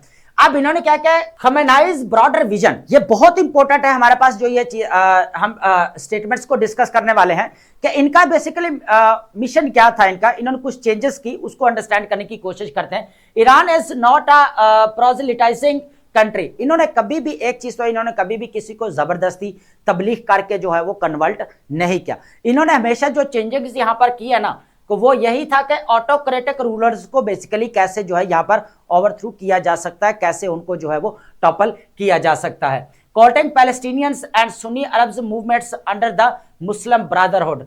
अब यहां पर देखें ना तो इन्होंने कभी जो है किसी के ऊपर जो है वो कंट्रोल करने की कोशिश की है, लेकिन ये अयातुल्लाह खमेनी आप देख ले कि जितनी देर तक यहां पर रहे उन्होंने यह कहा जाता है कि वो बिल्कुल मिसाइल सिस्टम के अगेंस्ट भी नजर आए। उसके बाद उन्होंने कोई भी किसी को तबलीग करके या किसी को फोर्स कन्वर्जन जो देखने को मिले कि भाई इतना इन्होंने पकड़कर मुसलमान कर दिए, ये तो ऐसी कोई भी चीज यहां पर देखने को वो कह रहे हैं कि नहीं मिली। ठीक है, तो ये चीज बेसिक प्रोजेलिटाइजिंग का मतलब होता है किसी को जो है वो मजहब तब्दील करने पर जो मजबूर करना या कोशिश करके उसको क्या करना यहाँ पर कन्वर्ट कर देना, तो ये इसको बोला जाता है। तो इस तरह की कोई भी चीज यहाँ पर देखने को नहीं मिलती। उनका पर्पस ये था कि ऑटोक्रेटिक रूलर से उनको क्या करना चाहिए था, यहाँ पर किस तरह टैपल किया जा सकता है टॉपल। तो अब नेल्सन मंडेला 1992 के अंदर Mandela greeted Khamenei, how are you and my leader. तो अब यहां पर मंडेला ने जो है किस तरह इनका जो है वो इस्तकबाल किया था, ये भी है। उसके बाद the Iranian revolution was an inspiration for Mandela in prison. तो अब यहां पर जो इरानियन रेवोल्यूशन है वो नेल्सन मंडेला जो हमें देखने को 27 ईयर्स जेल में रहा और हमें देखने को मिला, तो पूरा जो है वो कह ले कि उनके लिए एक इंस्पिरेशन थी ये जो इरानियन रेवोल्यूशन है, ये भी कहा जा रहा है। उसके बाद फिडेल कास्ट्रो की बात करेंगे कि both states independent sovereign and opposition to the USA. Castro declared USA imperialist king will finally fall. ठीक है, कभी ना कभी तो यहाँ पर गिरेगा, इसका सवाल आएगा। खमेनी कहते हैं कि called the USA the embodiment of the arrogance, एक तकब्बर का एक मुजस्मा है, ये भी कहा गया। उसके बाद मुगैब और शेवेज और मदुरो की बात करें तो Khamenei met Castro and Zimbabwe and उसके बाद Mugabe and other member of Iran mutual admiration club. Hugo Chavez क्या कहते हैं कि met Khamenei several times. This war could also be one of the envying that bond. तो अब देखा जाए फिडेल कास्ट्रो के साथ भी मिलते हुए नजर आए, नेल्सन मंडेला के साथ भी, उसके बाद मुगैबो शेवेज और उसके बाद निकोलस मदुरो, और ये सब हमें यहाँ पर देखने को मिल रहे हैं। देखे यहाँ पर चीजों को अंडरस्टैंड करें कि ईरान की तरफ देखा जाए तो कोई ऑब्जेक्टिव्स नहीं थे कि हमने यहाँ पर ये कंट्रोल करना है, लैंड को कंट्रोल करना है, कवर करना है, तो ऐसा कुछ भी नहीं। और ये भी कहा गया यहाँ पर कि भाई जो है वो तो उन्होंने कोई प्रोजेलिटाइजिंग भी देखने को नहीं मिली, किसी को जबरदस्ती पकड़कर जो है वो अगर किया गया तो ये चीज भी यहाँ पर देखने को मिल रही है। तो अब देखा जाए तो की कंक्लूजन की बात कर लेते हैं तो चीजें आपको समझ में आ जाए कि वो कहता है कि none of the religious racist और ethnic tropes explain the triad of the Venezuela Russia Iran being in the crosshairs of conflicts in which USA has direct और इनडायरेक्ट हैंड। अब देखें हर जगह पे देखें यूके चल रहे, चलो यूक्रेन और रशिया का मैटर आपस में चल रहा है ना, तो अब क्या हो रहा है कि यहाँ पर ही directly indirectly USA, Cambodia Thailand का मामला है, कोंगो रिवांडा के दरमियान में मामला चला, यहाँ पर अर्मीनिया अजरबैजान की किसने सुलह करवाई, वो भी यूएसए ने करवाई। वेनेजुला वाला केस आपके सामने ही है, क्यूबा वाला भी केस आपके सामने ही है। तो अब ईरान के अंदर भी देख ले, कभी वो कहता है रजीम चेंज चाहिए, कभी यहाँ पर न्यूक्लियर फैसिलिटीज को नहीं बढ़ाना, कभी जो है डेमोक्रेटिक स्टेट होनी चाहिए। अब वही डेमोक्रेटिक जो टॉपल किया गया था उसको दोबारा लाने की बात की जा रही है, दोबारा फिर जो है यहाँ पर बात की जा रही है कि जो मिलिटेंट्स ग्रुप्स हैं उनके ऊपर कंट्रोल किया जाना चाहिए। ये भी इस तरह जो है चीजें देखने को मिली। तो ये सारी जो है ट्रंप की स्टेटमेंट्स हमें देखने को मिली कि किस तरह जो है bogie of the religious war हमें देखने को मिल रही है, एक जो मजहबी जंग का जो खौफ फैलाया जा रहा है, इस चीज के ऊपर बात की गई है। अब बात करेंगे future of violent non state actors की बात करेंगे, बेसिकली काफी इंपोर्टेंट रहने वाला है। नॉन स्टेट एक्टर्स की अगर बात की जाए तो आईआर के पेपर के अंदर, आईआर का पेपर के अंदर काफी इंपोर्टेंट है, टेररिज्म के साथ आप इसको रिलेट कर सकते हैं। उसके बाद अगर देखा जाए रिलीजियस एक्सट्रीमिज्म के साथ भी आप इसको जो है वो कर सकते हैं, जिस तरह मिलिटेंट्स ग्रुप्स यहाँ पर एस्केलेट होते हुए नजर आ रहे हैं। डायरेक्टली या इनडायरेक्टली आप एक सब हेडिंग पॉइंट कहीं ना कहीं पे फिक्स कर सकते हैं। अगर देखा जाए इकोनॉमिक क्राइसिस है, पॉवर्टी है, और उसके बाद यहाँ पर अगर वुमेन एम्पावरमेंट नहीं है, यहाँ पर बहुत सारी चीजें हैं जिस तरह, तो आप यहाँ पर इसको रिलेट कर सकते हैं सब हेडिंग एक पॉइंट के, यहाँ पर आप किसी कहीं जगह पे आप रेफरेंस दे सकते हैं या आप यहाँ पर एज ए एग्जांपल कोट कर सकते हैं। लेकिन आप यहाँ पर इसको पूरा अंडरस्टैंड करने की कोशिश करेंगे कि बेसिकली जो आपके नॉन स्टेट एक्टर्स हैं वो किस तरह जो है वो कह लें कि स्टेट अथॉरिटी को चैलेंज करते हैं, किस तरह जो अब यहाँ पर टेक्नोलॉजिकल एडवांसमेंट में अपना रोल प्ले कर रहे हैं, जिस तरह एनवायरमेंटल हमें यहाँ पर पैटर्न चेंज होते हुए नजर आ रहा है या क्लाइमेट चेंज के इश्यूज है, किस तरह जो है यहाँ पर इससे फायदा उठाते हैं। तो इस चीज को यहाँ पर अंडरस्टैंड करते हैं। तो the rise of violent non state actors, इस चीज को यहाँ पर अंडरस्टैंड करेंगे। पोस्ट 9/11 अगर देखा जाए violent non state actors have profoundly reshape the global order, एकदम से चेंज किया हुआ, वाकई भी चेंज नजर आया हमें यहाँ पर। Intensifying debate about their future trajectory which will be directed by the governance. अब यह सबसे पहले तो यहाँ पर यह देखें गवर्नेंस, ठीक है, जहां पे गवर्नेंस वीक होगी वहां पर इनका जो है यहाँ पर कह ले के एस्केलेशन आपको देखने को मिलेगी। फिर जियोपॉलिटिकल शिफ्ट आएगा तो इनको देखने को मिलेगा। टेक्नोलॉजिकल एडवांसमेंट आ रही है तो ये इनके जो एक पहले तो होता था ना, नॉन स्टेट एक्टर्स को फिजिकल जाना पड़ता था, अब क्या है कि जो ज्योग्राफिकल बैरियर्स थे वो भी यहाँ पर खत्म हो चुके हैं। पॉइंट बाय पॉइंट एक एक चीज डिस्कस करेंगे। उसके बाद यहाँ पर एनवायरमेंटल प्रेशर्स, उसके बाद है सोसिस्टल चेंजेस, हमें यहाँ पर जो सोशल फ्रेगमेंटेशन की बात की जा रही है, जहां पर डिवीजन है लोगों की, तो वहां पर भी इनकी एस्केलेशन होती है। सबसे पहले अगर देखा जाए चैलेंजेस टू स्टेट अथॉरिटी की अगर बात की जाए, और स्टेट मोनोपोली ऑन वायलेंस, जहां पर स्टेट क्या करते हैं भाई, जो वायलेंस है उसको तो बिल्कुल पसंद नहीं करती, लेकिन ये लोग क्या करते हैं यहाँ पर controlling territory and dispensing justice. ये क्या करते हैं, इनका काम क्या है, एक तो लैंड को यहाँ पर कंट्रोल करना, कब्जा करना, उसके बाद बत्ताखोरी, उसके बाद यहाँ पर खुद ही जो है वो कह लेके अपना ही एक जो है वो यहाँ पर जस्टिस जो है वो फैलाने की कोशिश करना कि इंसाफ इस तरह का है। और ये टोटल अपनी एक हमें देखने को मिल रहा है कि इनका अपना ही एक जो है वो पॉइंट ऑफ व्यू है या उसका एक अपने ही एक आइडियोलॉजी जो वो लेकर चलते हैं। उसके बाद है employ violence of the political ideological and economic gain. फिर ये क्या करता है, वायलेंस इसलिए करते हैं कि ताकि जो है पॉलिटिकल इकोनॉमिक एंड जो है वो कह आइडियोलॉजिकल जो है वो क्या किया जाए, ऑब्जेक्टिव्स हासिल किए जा सकते हैं। उसके बाद है यहाँ पर weak national global security governance and development. फिर ये क्या करते हैं, ग्लोबल सिक्योरिटी को भी वीक करते हैं, गवर्नेंस को भी अफेक्ट करते हैं। उसके बाद डेवलपमेंट हो रही है, कोई तरक्की हो रही है तो उसको भी यहाँ पर ये डैमेज करते हैं। Create power vacuum and destabilise institutions. ये फिर क्या होता है, इससे जो है वैक्यूम यहाँ पर क्रिएट होता है तो वही उस चीज का भी फायदा उठाते हैं। फिर ये क्या करते हैं, जो इंस्टीट्यूशंस रहते हैं उनको भी डिस्टेबलाइज कर देते हैं। तो अब यहाँ पर टैग जो है, यहाँ पर इनएबल्ड एम्प्लीफिकेशंस की बात करेंगे, यहाँ पर किस तरह जो है इनकी बढ़ोतरी होती है, इस चीज को यहाँ पर अंडरस्टैंड करने की कोशिश करते हैं कि नॉन स्टेट एक्टर्स जो है वो किस तरह अपना रोल प्ले करते हैं। ये तो है ना कि चैलेंजेस टू स्टेट अथॉरिटी किस तरह करते हैं, आप ये समझ लें कि वो एक अपना political ideological and economic objectives gains करने के लिए कुछ भी करते हैं, चाहे उनको मारना पड़े, चाहे बता लेना पड़े, चाहे कंट्रोलिंग करनी पड़े, जो मर्जी व्हाटएवर जो भी है वो यहाँ पर करते हैं। तो फिर उनका ऑब्जेक्टिव्स क्या होता है यहाँ पर, basically political, economic and ideological जो है वो गेन होता है। अब सबसे पहले अगर यहां पर अंडरस्टैंड करने की कोशिश करें कि टैक इनेबल इम्प्लीफिकेशन, सबसे अगर ज्यादा रोल यहां पर अगर देखना को मिलता है सबसे ज्यादा, तो हमें यहां पर क्या होता है कि leverage internet for propaganda, hacking and radicalisation. अब ये चीजें देखने को मिल रही है कि किस तरह जो है टेक्नोलॉजी का जो है यहाँ पर फेयर यूज नहीं करते, अनफेयर जो है ये यूज करते हैं, यहाँ पर इससे फायदा उठाते हैं, प्रोपेगेंडा क्रिएट करेंगे, रिक्रूटमेंट भी की आगे बात आएगी, हैकिंग कर लेंगे यहाँ पर, जिस तरह जो है वो कह ले के आईडीज को किया जाता है यहाँ पर बहुत सारा, मीन सिक्योरिटी पूरा अगर देखा जाए साइबर सिक्योरिटी का पूरा, तो ये एक बहुत बड़ा चैलेंज भी क्रिएट किया जाता है जितने भी नॉन स्टेट एक्टर्स हैं उनकी तरफ से। तो इंटरनेट से ये लोग फायदा उठाते हैं, किस तरह जो है यहाँ पर वो कह ले कि किसी का डाटा चुरा लेना, ये सारी चीजें हमें यहाँ पर देखने को मिल रही है। सेकंड पॉइंट क्या है, utilize encrypted platforms like Telegrams for covert communication. फिर ये क्या करते हैं यहाँ पर नॉन स्टेट एक्टर्स का ये कहा जा रहा है कि वो यहाँ पर टेलीग्राम्स को यूज करते हैं खुफिया तौर पर, वहां पर चिट चैट होती है, डिप्लॉय ड्रोन्स फॉर सबोटैग, एंड उसके बाद हमारे पास ये देखें ड्रोन्स अटैक। अभी सबसे ज्यादा जो एडवांसमेंट आ रही है ना वो ड्रोन्स की लेकर आ रही है कि अब जो है मिलिटेंट्स ग्रुप्स के पास बहुत सारे ड्रोन्स है, वो ड्रोन्स को यहाँ पर यूज करते हुए नजर आ रहे हैं, और किस तरह जो है वो कह ले कि एयर सुपीरियरिटी हमें देखने को मिल रही है।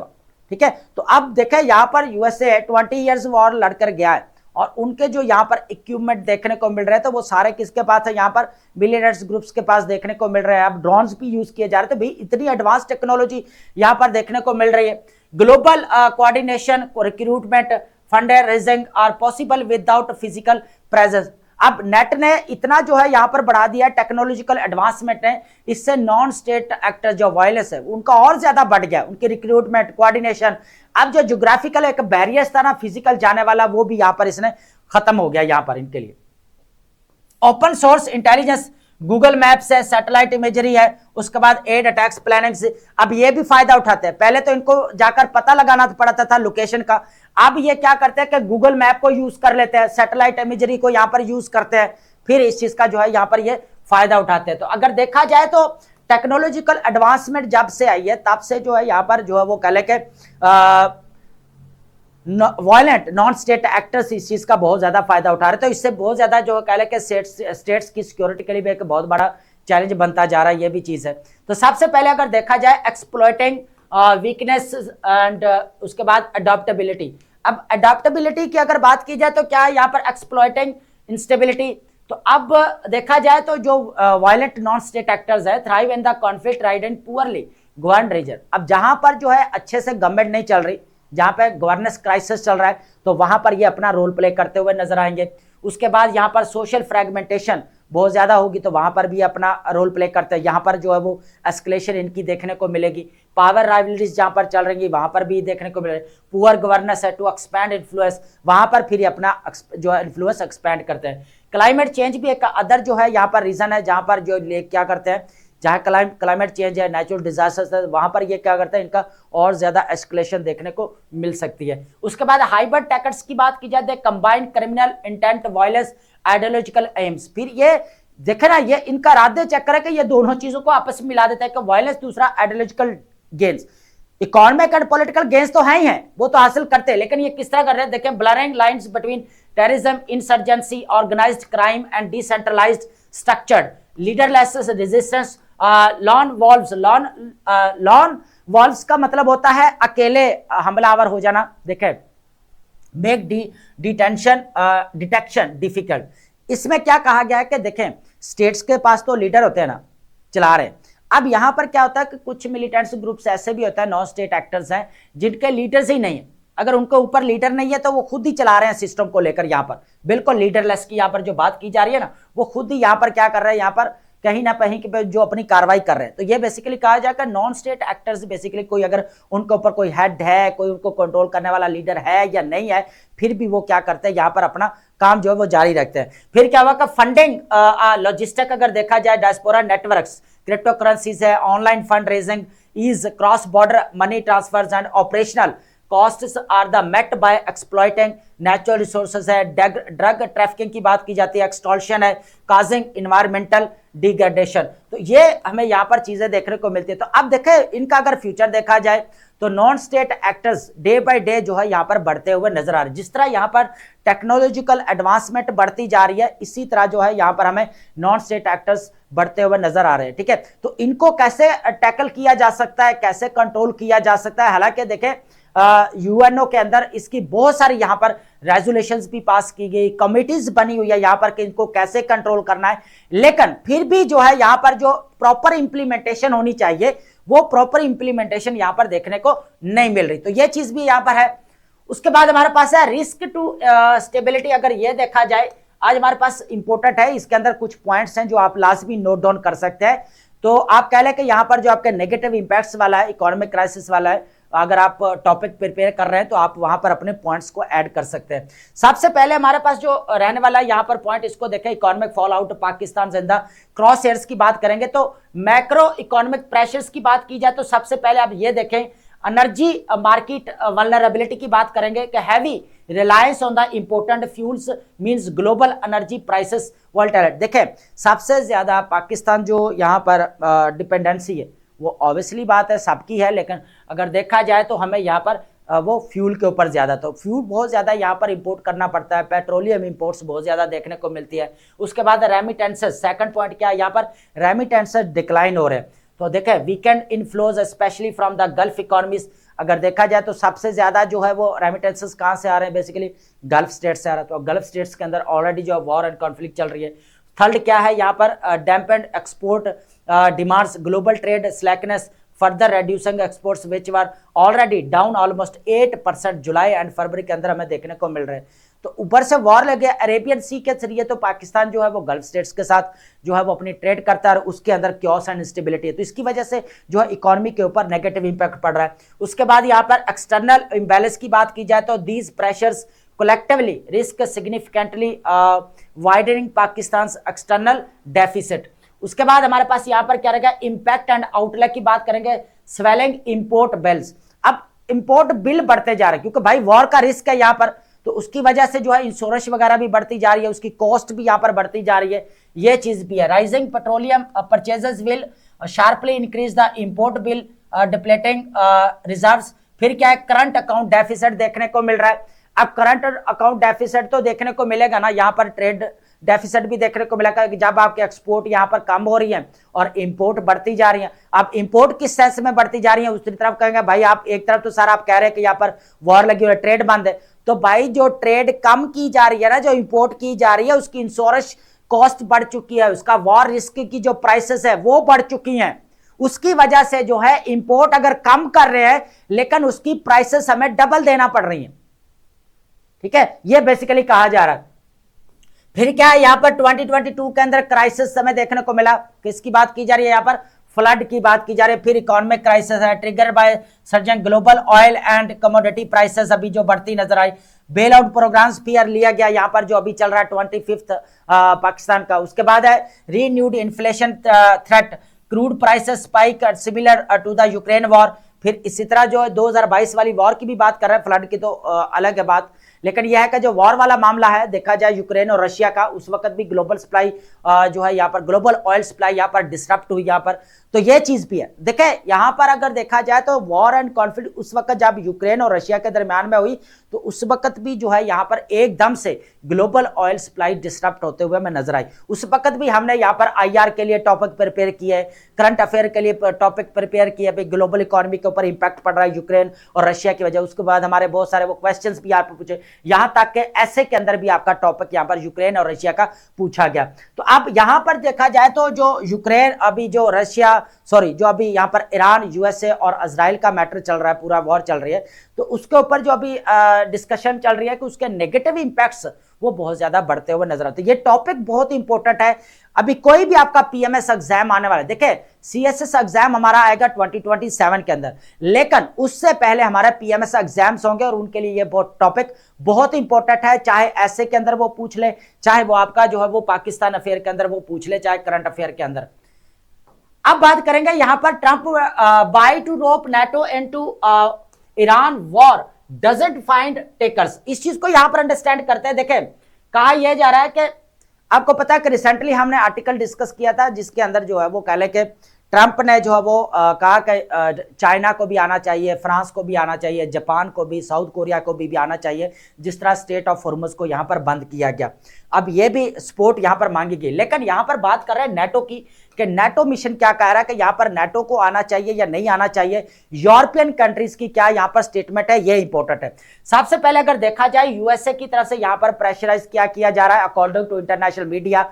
यूरोपियन कंट्रीज क्या कह रहे हैं, we strongly encourage the other nations to get involved with us and get involved quickly and with great enthusiasm President Trump. Second, British stance क्या कह रहा है यहां पर, केयर स्टारमर क्या कह रहे हैं यहां पर, prime minister care Starmer, London ruled out NATO mission and working with allies to craft a viable plan and but without military involvement। क्या कहा, हम मिलिट्री इन्वॉल्वमेंट भी नहीं करेंगे और नेटो का मिशन ये नहीं है, लेकिन हम यहां पर जो है वो कह लेकर कोई एक अच्छा प्लान जो है केयर स्टारमर कह रहे हैं हम बना रहे हैं कि किस तरह जो है इसको डील किया जा सकता है। उसके बाद जर्मन यहां पर रिजेक्शन की बात की जाए, Berlin stated this war is not matter for NATO. उन्होंने कहा है कि ये जो वॉर है ना ये नेटो का मैटर नहीं है। तो दो तरह से अगर देखा जाए तो केयर स्टारमर जो यूके के प्राइम मिनिस्टर उन्होंने क्लियर कर दिया कि ये कोई नेटो का मिशन नहीं है और ना हम जो है यहाँ पर मिलिट्री इन्वॉल्वमेंट करेंगे, लेकिन हाँ हम प्लान एक प्रिपेयर कर रहे हैं कि इसको कैसे टैकल किया जा सकता है।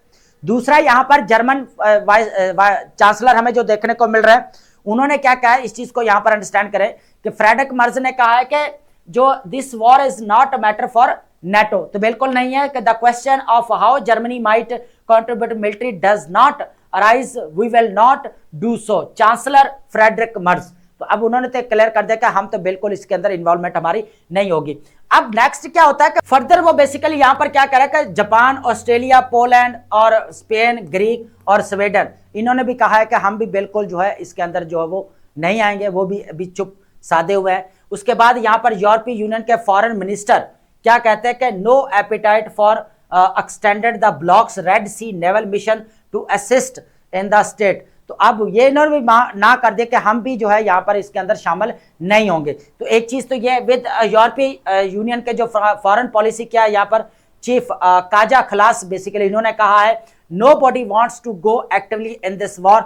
तो बिल्कुल भी जो है वो क्या कर रहे हैं इन दिस वॉर, वो वॉर में जाने के लिए रेडी नहीं है। तो यूरोपियन कंट्री से अगर देखा जाए तो वो बिल्कुल ये कहा जा रहा है कि भाई हम तो, केयर स्टारमर भी यही कह रहा है और उसके बाद यहाँ पर फ्रेडरिक मर्ज देख लें, यहाँ पर जो है वो कह ले कि काजा क्लास यहाँ पर क्या कह रहे हैं कि हम भी नहीं जाएंगे, भाई कोई भी नहीं जाएगा। तो अगर देखा जाए तो वॉर जो है यहाँ पर जिस तरह ग्रिगरी मिक्स ने कहा था कि ये तो खुद ही जो है ना ट्रंप ने यहाँ पर इमरजेंसी को क्रिएट किया, हालांकि जो है वो अमेरिका इस वॉर के लिए रेडी भी नहीं था, तैयार भी नहीं था। तो ये भी चीजें यहाँ पर डिस्कस की गई थी उसका, जो हमने रिसेंटली आर्टिकल्स में ऑलरेडी उसको कवर कर चुके हैं। अब बात करेंगे यहां पर एक्शन अगेंस्ट क्यूबा पॉसिबल, इस चीज को यहां पर देखते हैं, इंपॉर्टेंट है यूएसए की फॉरेन पॉलिसी क्या है। यहां पर अगर देखा जाए prioritising Iran over Cuba, Trump की तरफ से यह कहा गया है, ट्रंप ने यहां पर जो इंपॉर्टेंट स्टेटमेंट्स दिए हैं उसको आपने लाजमी यहां पर राइट डाउन करना है कि ट्रंप कहता है कि यहां पर declared we are talking to Cuba but we are going to do Iran before Cuba. वो कहता है कि हम यहां पर क्यूबा के साथ बातचीत तो कर रहे हैं, लेकिन यहां पर सबसे पहले हम ईरान के साथ जो है वो डील करेंगे, देन फिर जो है डील मतलब उसके साथ निपटेंगे, देन फिर जो हम यहां पर क्यूबा की तरफ आएंगे। Underscoring Washington's primary concern he also alluded the potential friendly और unfriendly takeovers of the Cuba. उन्होंने कहा चाहे दोस्ती के बिना पर चाहे अनफ्रेंडली जो है टेक ओवर जो है यहां पर हम चाहे क्यूबा के ऊपर करें। अब वही बात करें जो वेनेजुला वाली है। अब यहां पर भी क्यूबा के अंदर देखा जाए तो कम्युनिज्म सिस्टम है सारा, और उधर क्या था यहां पर देखने को मिला, यहां पर वेनेजुला के अंदर पूरा जो है सोशलिज्म देख रहे हो। अब यूएसए के नेशनल इंटरेस्ट जहां पर पूरे हो रहे भाई, उसको कोई लेना देना नहीं है कि वो सेकुलर है, कोई रिलीजियस है या कोई डेमोक्रेटिक स्टेट है या कोई कम्युनिज्म स्टेट है या कोई सोशलिज्म स्टेट है, उसको चाहिए यहाँ पर अपने नेशनल इंटरेस्ट की बात करता है। तो यहाँ पर ट्रंप के जो मेन यहाँ पर चीज क्लियर कर दिया कि सबसे पहले हम वहां पर डील करना चाहते हैं, देन जो है फिर जो है क्यूबा के साथ हम निपटेंगे, चाहे जिस तरह भी हम इसको देखें। क्यूबा ओवरचर की बात की जाए तो facing one of its most severe economic crisis exacerbated by fuel shortage. Cuban जो प्रेसिडेंट है मिगुएल डियाज क्या कहते हैं कि confirm talks with USA seeking dialogue to move away from the confrontation. तो अब उसको पता है कि हमें यहाँ पर कन्फ्रंटेशन से हटना पड़ेगा भाई, यूएसए के साथ जो है डील करनी पड़ेगी, कोऑपरेट करना पड़ेगा। तो ये चीज भी है। इंड्योरिंग चैलेंजेस की बात की जाए तो यहाँ पर despite renew contact significant differences persist, USA officials demand political and economic concessions from Havana, and while Cuban leaders insist on respect for the island's independence during negotiations। अब ये चीज भी है, ये चीज भी आ गई ना। अब ईरान के साथ निगोशिएशंस चल रहे हैं, टॉक्स चल रहे हैं, लेकिन दूसरी तरफ क्या हो रहा है, यहाँ पर प्रेपरेशन हो रही है। लेकिन अब यहाँ पर क्या किया जा रहा है, क्यूबा को भी ये डर है यहाँ पर कि भाई यूएसए पहले वेनेजुएला के ऊपर कंट्रोल कर लिया, गन बोट डिप्लोमेसी, फिर यहाँ पर जो है ईरान के ऊपर पूरा देखने को मिला। तो अब क्या है कि वो क्यूबा को भी डर है कि भाई कहीं ना हमें हमारे ऊपर जो है वो कंट्रोल ना कर ले। तो उन्होंने कहा भी जो टेरिटोरियल है या रीजन का जो क्यूबा का आइलैंड बेसिकली उसकी जो इंडिपेंडेंस है उसका ख्याल रखा जाए, उसकी रिस्पेक्ट की जाए। तो अब देखा जाए तो क्यूबा के अंदर भी हमें यह डेवलपमेंट देखने को मिल रहा है। क्यूबा वाला मैटर अभी क्या नहीं है, ये 1959 से देखने को मिल रहा है, जब यहाँ पर बे ऑफ पिग्स जो यहाँ पर फेल होते हुए भी देखा। उसके बाद यहाँ पर क्यूबा मिसाइल क्राइसिस 1962 के अंदर भी देखा, जब यहाँ पर फिडेल कास्ट्रो आते हैं 1959 के अंदर। तो पूरी हिस्ट्री है जो हम ऑलरेडी डिस्कस कर चुके हैं। तो अब इनके दरम्यान में डिप्लोमेटिक जो रिलेशंस है वो यहाँ पर जो है वो कह लें कि डिसफंक्शंस है यूएसए एंड क्यूबा के दरमियान में। तो अब यहाँ पर देखते हैं कि ट्रंप क्या करते हैं इनके साथ, इनकी जो है क्या डील होती है, ये चीज़ है। तो चलते हैं अब हमारे इंपॉर्टेंट वर्ड्स की तरफ, इनको वन बाय वन जो है यहाँ पर डिस्कस करते हैं। वर्ड हमारे पास क्या रहेगा, कॉन्ग्रीगेशनल। कॉन्ग्रीगेशनल मीन्स क्या होता है, relating to a group of people gather together, means बहुत सारे लोग क्या करते हैं एक जगह पर इकट्ठे हो जाते हैं, उसको बोला जाता है। फॉर एग्जांपल आपके असेंबली है तो असेंबली के अंदर लोग इकट्ठे होते हैं तो उसको बोला जाता है। इस तरह आप चर्च के अंदर बोल सकते हैं। और सिनोनिम में क्या बनेगा, इसका सिमिलर मीनिंग कम्युनल या कलेक्टिव बोला जाता है। एंटोनिम इसका क्या बनेगा, यहाँ पर ऑपोजिट मीनिंग इंडिविजुअल या सॉलिटरी आप इसको कह सकते हैं। नेक्स्ट वर्ड हमारे पास क्या है, ग्रम्बल। ग्रम्बल मीन्स क्या होता है, टू कंप्लेन और express dissatisfaction in a law, आप किसी के साथ मुतमईन नहीं होते, ठीक है। तो इसका जो क्लोज मीनिंग बनता है वो बेसिकली बुड़बड़ाना बनता है, ठीक है, नाराजी शो करने को बोला जाता है, ठीक है। तो क्या बनेगा इसका सिमिलर मीनिंग, कंप्लेन या मरमर। मरमर का मतलब क्या था, बुड़बड़ाना मुंह से, ठीक है। उल्टा क्या बनेगा, प्रेज या अपलॉड आप इसको बोलेंगे। नेक्स्ट वर्ड हमारे पास क्या है, नब। नब मीन्स क्या होता है, central point, agents are most important part, ठीक है, इंतहाई अहम हिस्सा भी आप बोल सकते हैं, या अहम नुक्ता होता है उसको बोला जाता है, जो मेन पॉइंट होता है बात का उसको बोला जाता है। सिमिलर मीनिंग क्या होता है इसका, कोर या अजेंस आप इसको बोलेंगे। उल्टा मीनिंग क्या बनेगा, ऑपोजिट, ट्रिवियलिटी या इसको पेरिफेरी भी आप बोल सकते हैं। नेक्स्ट वर्ड हमारे पास क्या रहेगा, डिसरप्ट का मतलब क्या होता है यहाँ पर, टू सीज और टेक कंट्रोल ऑफ पावर, ताकत को क्या करना, जब्त कर लेना, कंट्रोल कर लेना, ठीक है। अथॉरिटी को या इख्तियार को अपने अंडर कंट्रोल कर लेना, ठीक है, उसको जब्त कर लेना। उसके बाद प्रॉपर्टी है तो प्रॉपर्टी को क्या करना, जब्त कर लेना या उसको कंट्रोल कर लेना, छीन लेने को बोला जाता है। तो सिमिलर मीनिंग क्या बनेगा यहाँ पर, सीज या एप्रोप्रिएट। उल्टा क्या बनेगा यहाँ पर, रिलैंक्विश या सरेंडर या कैप्चुलेट भी आप इसको कह सकते हैं, ठीक है। नेक्स्ट वर्ड हमारे पास क्या है, फिटेलिटी। फिटेलिटी के मीन्स क्या होता है, the state of being useless incapable, बिल्कुल बेकार को बोला जाता है, बेफायदा को बोला जाता है, जिससे कोई फायदा नहीं होता, ठीक है। तो सिमिलर मीनिंग क्या बनेगा, यूजलेसनेस या पॉइंटलेसनेस आप इसको कह सकते हैं। उल्टा क्या बनेगा, ऑपोजिट, यूजफुलनेस या इफेक्टिवनेस बोल सकते हैं। नेक्स्ट वर्ड हमारे पास क्या है, अर्जेंसी। अर्जेंसी मीन्स क्या होता है, a condition requiring immediate action और अटेंशन को बोला जाता है, फौरी तवज्जो की जरूरत को बोला जाता है, या जरूरत की हालत को बोला जाता है, या आप फौरी जरूरत को भी बोल सकते हैं, या फौरी तवज्जो को भी बोल सकते हैं। इमीडिएसी भी बोल सकते हैं, या प्रेसिंगनेस भी आप इसको बोल सकते हैं। उल्टा क्या बनेगा हमारे पास यहाँ पर, डिले या इंडिफरेंस आप इसको कह सकते हैं। नेक्स्ट वर्ड हमारे पास जो रहने वाला है, यहाँ पर थोड़ा सा स्क्रीन को ऊपर कर लेते हैं ताकि आपको यहाँ पर नजर आ जाए। वर्ड हमारे पास क्या है, चमी। अभी ये चुमी नहीं है, पंजाबी वर्ड जो है बेसिकली ये चमी है। चमी मीन्स क्या होता है, यहाँ पर जो है वो बीइंग वेरी फ्रेंडली या इनफॉर्मल को बोला जाता है, बहुत ही दोस्ताना जो रवैया होता है उसको बोला जाता है दोस्तों। फ्रेंडली या कोर्डियल आप इसको कह सकते हैं। और उल्टा मीनिंग क्या बनेगा, डिस्टेंट या हॉस्टाइल आप इसको कह सकते हैं। नेक्स्ट क्या है, फ्यूरियस। फ्यूरियस मीन्स क्या होता है, एक्सट्रीमली एंग्री और फुल ऑफ इंटेंस रेज, इंतहाई गुस्से की हालत में होता है उसको बोला जाता है, ठीक है। इनरेज्ड या लिव्ड आप इसको बोल सकते हैं सिमिलर मीनिंग में। ऑपोजिट क्या बनेगा, एकदम से काम शांत होकर रहना, ठीक है, परस्कून, प्लीज्ड आप इसको कह सकते हैं। नेक्स्ट वर्ड हमारे पास क्या रहेगा, ड्रूलिंग।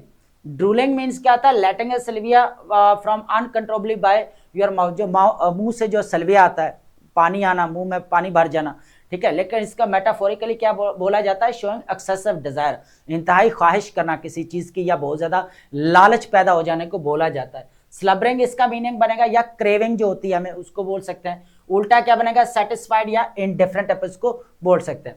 नेक्स्ट वर्ड हमारे पास क्या, रेजोनेट। रेजोनेट मींस क्या होता है, टू प्रोड्यूस अ डीप और फुल साउंड और स्ट्रॉन्ग रिस्पॉन्स को बोला जाता है, बहुत ज्यादा यहाँ पर गहरा असर डालने वाली आवाज को बोला जाता है। फॉर एग्जाम्पल यहाँ पर हमारे पास सिमिलर मीनिंग क्या बनेगा, इको या रेवरब्रेट, गूंजदार आवाज को बोला जाता है जो बहुत ज्यादा गहरा असर डालती है। उल्टा क्या बनेगा, ऑपोजिट मीनिंग साइलेंस या डल को बोला जाता है। नेक्स्ट वर्ड हमारे पास क्या है, फ्लैंक्ड। फ्लैंक्ड मींस क्या होता है, यहाँ पर position on the sides of the something और समवन, तो आप यहाँ पर बॉर्डर को कह सकते हैं बेसिकली, कि दोनों साइड पे उसके याद है यहाँ पर कंट्रीज हमें देखने को मिल रहा है, बॉर्डर्ड या साइडेड आप कह सकते हैं, सिमिलर मीनिंग। और उल्टा मीनिंग क्या बनेगा, ऑपोजिट इसका मीनिंग आइसोलेटेड या अनगार्डेड आप इसको कह सकते हैं। नेक्स्ट वर्ड हमारे पास क्या है, हेज। हेज मींस क्या था, to protect oneself against risk या लॉस, नुकसान से बचाने के लिए क्या करना, कोई रास्ता इख्तियार करना या महफूज बनाना या प्रोटेक्शन करना। सेफगार्ड या प्रोटेक्ट इसका बनता है सिमिलर मीनिंग। उल्टा क्या बनेगा, एक्सपोज या रिस्क को बोला जाता है। नेक्स्ट वर्ड हमारे पास क्या रहने वाला है यहाँ पर, प्लंडरिंग। प्लंडरिंग मींस क्या होता है यहाँ पर, the act of stealing goods violently और अनलॉफुली, ठीक है, गैर कानूनी तौर पर क्या करना, लूट मार करना, चोरी कर लेने को बोला जाता है। सिमिलर मीनिंग क्या बनेगा यहाँ पर, इसका सिनोनिम लूटिंग या प्लेजिंग आप इसको बोल सकते हैं।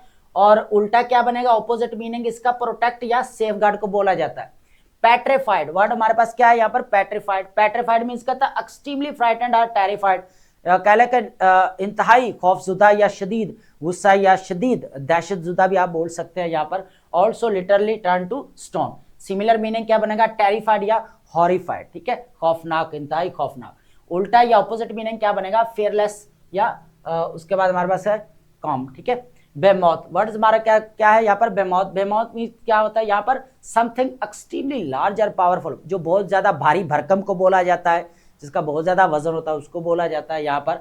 तो सिमिलर मीनिंग क्या बनेगा हमारे पास, जायंट आप कह सकते हैं, या क्लॉसिस जो बहुत ज्यादा भारी भरकम हो, बहुत ज्यादा वेट हो जिसका, उसको बोल सकते हैं आप। ड्वार्फ बोल सकते हैं इसका उल्टा, या मिनिएचर आप इसको बोल सकते हैं। नेक्स्ट हमारे पास वर्ड क्या रहेगा यहाँ पर, प्रोजिलिटाइजिंग। प्रोजिलिटाइजिंग मींस क्या होता है यहाँ पर, attempting to convert someone to a different religion, belief और आइडियोलॉजी, किसी मींस आप बोल सकते हैं फोर्स्ड कन्वर्जन, किसी को यानी कोशिश करके किसी का मजहब तब्दील कर देने को बोला जाता है, आइडियोलॉजी है या किसी का कह ले का बिलीफ है, ठीक है। तो इसका जो सिमिलर मीनिंग क्या बनेगा यहाँ पर, इवेंजलाइजिंग बोल सकते हैं या कन्वर्टिंग आप इसको बोल सकते हैं। ऑपोजिट मीनिंग क्या बनेगा, डिस्करेज या डिसवेड आप इसको बोल सकते हैं। नेक्स्ट वर्ड हमारे पास क्या है, ये बहुत टाइम हम पहले भी यूज करते रहे, पीपीएससी के अंदर भी पूछा गया है, स्पूरियस। स्पूरियस मींस क्या होता है, फॉल्स और not genuine are based on incorrect reasoning, ठीक है, बिल्कुल जिसको करके जाली को बोला जाता है, जो असली ना हो, ठीक है, खोटे को बोला जाता है यहाँ पर। फॉल्स एंड बोगस आप इसको बोल सकते हैं, इसका सिमिलर मीनिंग है। उल्टा क्या बनेगा यहाँ पर, जेन्युइन या ऑथेंटिक आप इसको बोल सकते हैं।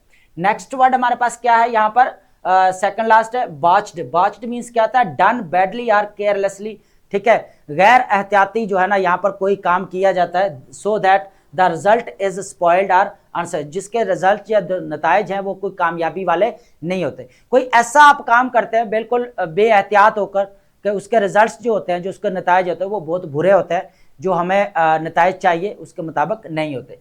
तो यहाँ पर क्या बनेगा, इसका सिमिलर मीनिंग बंगल्ड। बंगल्ड मीन्स क्या आता है, मिसहैंडल्ड भी आप इसको बोल सकते हैं यहाँ पर। तो ये चीज है। उसके बाद इसका ऑपोजिट मीनिंग क्या बनेगा, अकम्प्लिश्ड या परफेक्टेड को आप बोल सकते हैं, ठीक है, जो बेएहतियाती से, ऐसा काम जो बेएहतियाती से किया गया हो लेकिन उसका कोई भी फायदा ना हो, कोई भी पॉजिटिव रिजल्ट्स उसके ना आते हो, ठीक है। लास्ट वर्ड हमारे पास क्या रहने वाला है, वार्मिंगर। वार्मिंगर ऑलरेडी हम डिस्कस कर चुके हैं प्रीवियस लेक्चर के अंदर, ये दोबारा रिपीट हो रहा है यहाँ पर। वार्मिंगर का मतलब होता है a person who encourages advocates war, ठीक है, जो क्या करता है यहाँ पर, वॉर को प्रमोट करता है और ज्यादा हवा देता है वॉर को, उसको बोला जाता है यहाँ पर मिलिटेरिस्ट आप बोल सकते हैं या हॉक। और उल्टा क्या बनेगा यहाँ पर, पैसिफिस्ट या पीस मेकर को बोला जाता है। तो आई होप आपने लेक्चर अंडरस्टैंड किया होगा and thank you so much.